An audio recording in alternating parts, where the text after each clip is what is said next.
먼저 인서트 구문입니다. 인서트 구문은 기존의 테이블에 새로운 행을 집어넣을 때 사용하는 것입니다. 그래서 인서트 문장을 실행한다면은 테이블에 새로운 행을 하나 추가할 수 있는 거죠. 인서트 구문에 into 다음에 테이블 이름이 오고 그 뒤에 열 이름들이 나열이 되고요.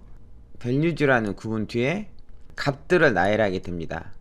그런데 만약에 테이블 이름 뒤에 열 이름이 생략된다면은 values 절에는 테이블이 가지고 있는 모든 열 그리고 그 열들의 순서에 맞게끔 값들이 지정되어야 될 것입니다. 인서트 구문은 하나의 구문이 실행이 될 때 한 개의 행만 추가된다는 거예요. 한꺼번에 여러 개의 행을 추가하는 방법이 분명히 있긴 하지만은 기본적으로 인서트 구문은 한 번에 한 개의 행씩 추가한다는 것입니다. 어떤 데이터를 입력하기 전에 테이블의 구조를 먼저 파악해야 될 때가 있어요. 테이블의 구조를 확인하는 명령은 DESC라는 구문입니다. 이 DESC 구문은 SQL 구문은 아니고요. 오라클 SQL 플러스 구문이라고 해서 오라클에서만 사용하는 구문입니다. 테이블의 구조를 확인하는 명령이 데이터베이스마다 조금씩 다르다는 거죠. 이렇게 DSC 명령을 통해서 테이블의 구조를 확인할 수 있고, 여러분이 만약에 SQL 디벨로퍼라는 걸 사용한다면은 SQL 디벨로퍼에서 테이블의 구조를 또 쉽게 확인할 수도 있기도 합니다. SQL 디벨로퍼로 한번 실행시켜 보죠. 자, 이렇게 SQL 디벨로퍼를 실행했고요. 왼쪽에 오라클 접속이 된 상태입니다. 오라클 접속된 거를 확장을 하면은 테이블 뷰 인덱스 등이 보여지게 되고요. 그 중에 테이블을 다시 확장을 하면은 현재 스키마에서 사용할 수 있는 테이블 목록들을 볼 수가 있습니다. 이 중에서 테이블의 구조나 데이터를 보고 싶은 테이블을 선택을 하면은 그 테이블의 구조를 보여주죠. 화면에 보는 것처럼요.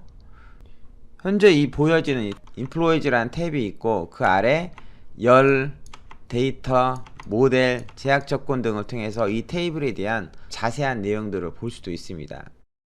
Employees 탭에서 열 탭에 해당하는 것은 이 테이블이 가지고 있는 테이블의 구조를 보여주는 것이죠. Employees 테이블은 총 11개의 열이 있고요. 그 다음에 그 각 열들의 타입들이 그리고 타입의 크기들이 지정되어 있는 걸 확인할 수가 있습니다. 이렇게 SQL 디벨로퍼에서 테이블의 구조를 확인할 수도 있고요. 아니면은 SQL 디벨로퍼에서 직접 명령어를 통해서 테이블의 구조를 확인할 수도 있습니다. 인플로이스 테이블의 구조를 보여주죠. 디파트먼트 테이블에 대한 테이블의 구조도 이렇게 확인할 수가 있습니다. 앞에서 셀렉트 구문으로 인플로이즈 테이블을 많이 다뤄봤기 때문에 인플로이즈 테이블의 열 이름들은 잘 알고 있을 거예요. 인서트 구문을 이용해서 테이블에 새로운 행을 추가를 할 수가 있는데요. 테이블에 행을 추가할 때 내가 원하는 열에 대해서만 값을 추가할 수도 있고요. 아니면은 전체 열에 대한 순서대로 값을 추가할 수도 있습니다. 앞에서도 문자와 날짜 타입에 대한 설명을 했잖아요. 문자와 날짜 타입은 헛다운표로 묶어두는 거고요. 현재 화면에 보여지는 이 코드 인서트 구문은 부서 테이블에 부서 아이디, 그 다음에 부서의 이름, 매니저의 아이디, 그 다음에 지역의 아이디를 순서대로 입력하는 구문입니다. 이 구문을 한번 작성해 보죠. 구문 작성하기 전에 디폴트먼트 테이블에 대해서 확인해 보겠습니다.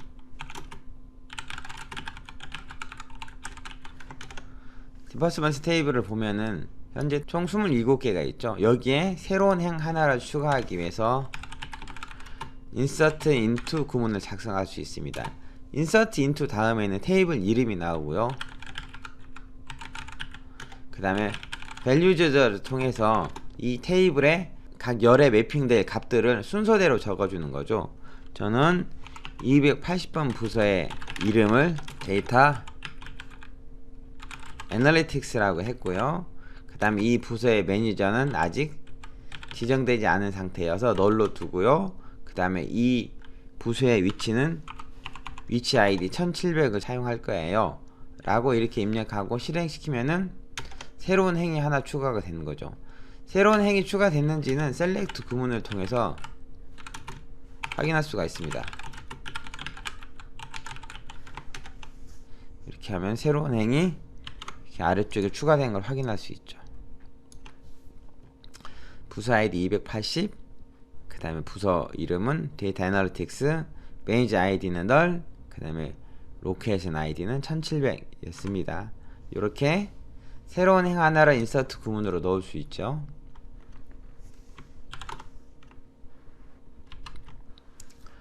근데 만약에 데이터베이스 테이블이 모든 열이 낱널이 아니고 일부 열은 널이 들어가도 된다면은 insert into 그리고 테이블 이름 주에 값을 넣고 싶은 열들만 지정할 수가 있어요.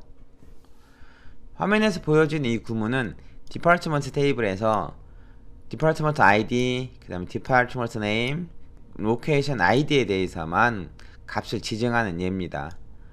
부서의 아이디는 280, 부서의 이름은 데이터 애널리틱스, 그 다음에 위치 아이디는 1700이라고요.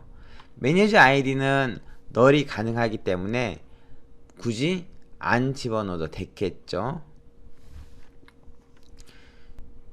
앞에서 280번 부서의 정보는 입력했으니까 똑같은 값을 입력하려고 하면 입력이 안 될 거예요. 그런데 이전에 입력된 자료를 취소를 하고 싶으면은 롤백이라는 명령을 실행시켜 주면 됩니다. 롤백 명령을 실행시키잖아요. 그러면은 이전에 실행시켰던 구문을 다시 실행했을 때 입력한 자료가 사라진 걸 볼 수가 있어요. 이렇게, 그쵸? 270번까지만 있고 280번 없죠?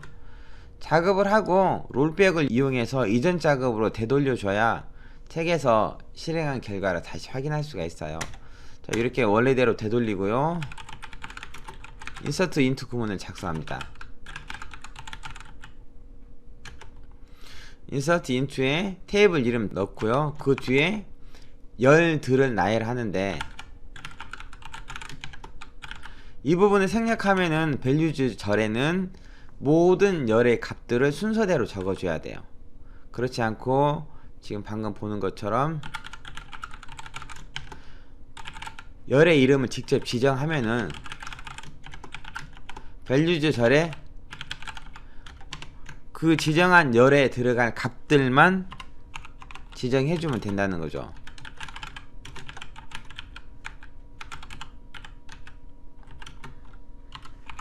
그러면 지정하지 않은 열은 자연스럽게 널 값이 들어가는 거죠.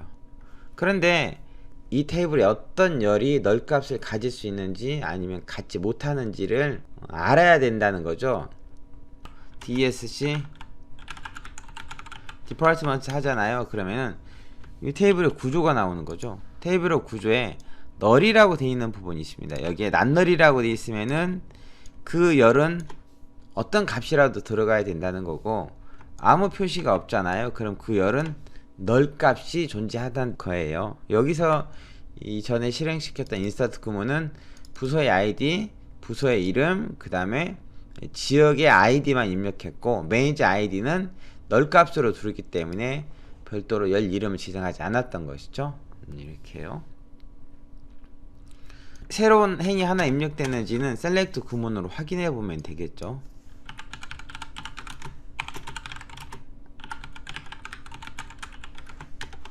자, 이렇게 새로운 행이 입력된 것을 확인할 수가 있습니다. 자, 이렇게 입력된 거는요, 다음 작업을 위해서 다시 롤백 명령으로 저장을 취소하겠습니다. 롤백 명령으로 저장을 취소할게요. 그리고 다시 실행시켜 보면은 280번 부서 아이디는 삭제된 걸 확인할 수 있습니다. 그 다음 보죠. insert into 구문을 실행할 때 values 절을 사용하지 않고요, 셀렉트 서브 쿼리를 이용할 수가 있어요. 기존의 테이블로부터 값을 가지고 와서 데이터를 추가할 수가 있다는 거죠.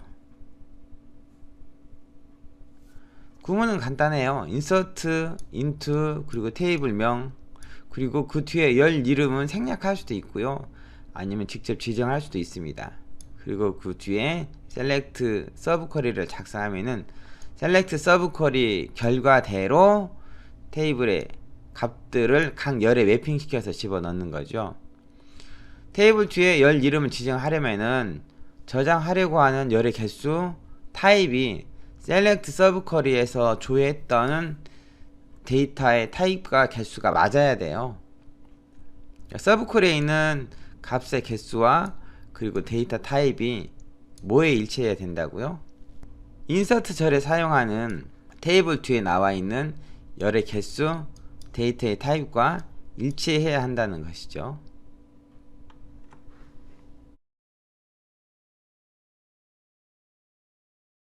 이 예제는 테이블 하나 만드는 구문인데요. 이거 왜 만드냐면은 예제를 사용하기 위해서 샘플 테이블 하나 만드는 거예요. 이 구문은 첫 자만 따서 CTA 그 다음에 S에서 CTAS 구문이라고 불러요. 이 구문은 create table as select의 첫 자만 띄어서 CTAS, CTAS 구문이라고 부르기도 해요. CTAS 구문은 셀렉트한 결과를 가지고 테이블의 구조도 정의하고 거기에 값도 넣어주는 거죠. 근데 이 예제는 셀렉트 구문이 웨어절에서 전부 다 false가 나와요. 그러면은 인플로이즈 테이블에서 조회할 데이터가 없다는 거죠. 없으면은 이 경우에는 매니저란 테이블이 만들어지는데 셀렉트한 열 이름대로 그리고 각 열의 타입대로 구조만 갖는 테이블이 하나 만들어져요. 이걸 가지고 뒤에서 실습을 하려고 하는 거죠. 테이블 한번 만들어 보겠습니다.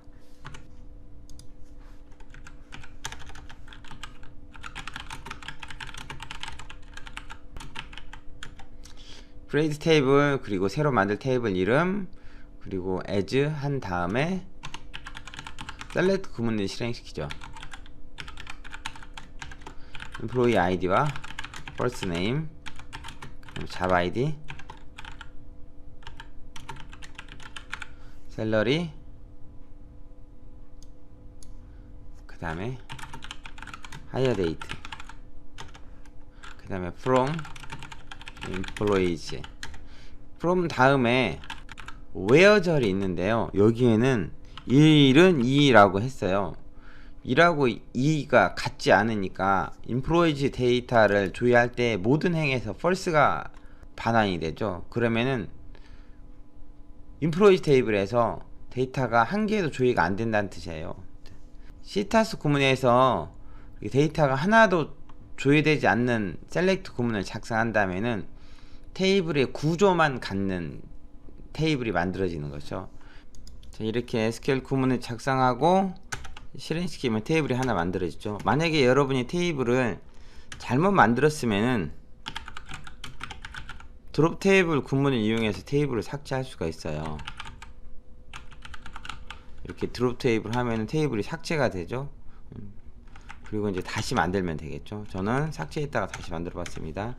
이렇게 테이블을 만들었잖아요. 그리고 나서 메이저스 테이블을 조회해 보면은 데이터는 아무것도 없게 돼요. 메이저스 테이블의 구조를 보면은 5개 열은 존재한다는 거 확인하는데 이 5개 열은 CTAS 구문에서 셀렉트 문장이 조회하는 셀렉트 절의 내용들이죠. 이 내용들이 새로운 테이블로 만들어지고요. 참고로 이렇게 CTAS 구문에 대해서 만들어지는 열들은 셀렉트 할 때 사용하는 테이블에 제약 조건은 낱날 제약 조건만 가지고 오고 나머지 뭐 프라이머리 키나 포레인 키, 유니크 제약 조건은 따로 가지고 오지 않는다는 거 알아주셨으면 합니다. 자, 다른 테이블로부터 행 복사는 이렇게 할 수가 있어요. 자, 이렇게 테이블을 만들었고요. 자, 여기다가 새로운 데이터를 집어넣어 보죠. insert into majors, 여기다가 열 이름을 나열해도 되고요, 아니면 열 이름을 생략해도 돼요.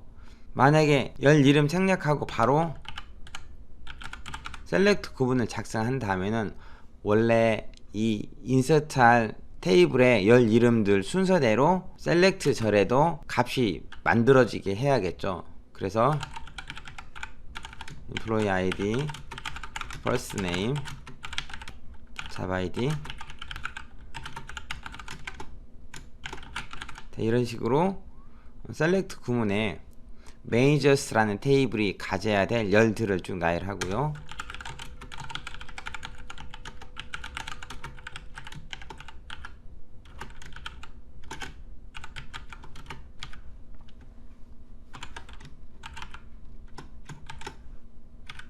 자, 이렇게 작성을 해보죠.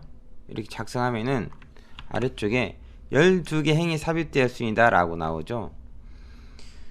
이 셀렉트 절에 있는 열 이름들은 매니저스란 테이블의 열 순서대로 작성이 돼야죠.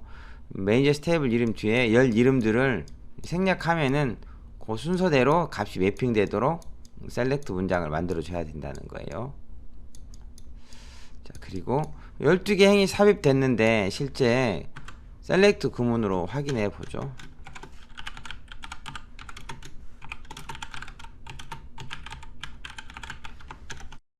인서트 구문에서 다른 테이블로부터 행 복사에 관한 내용이었습니다. 다음은 업데이트 구문입니다.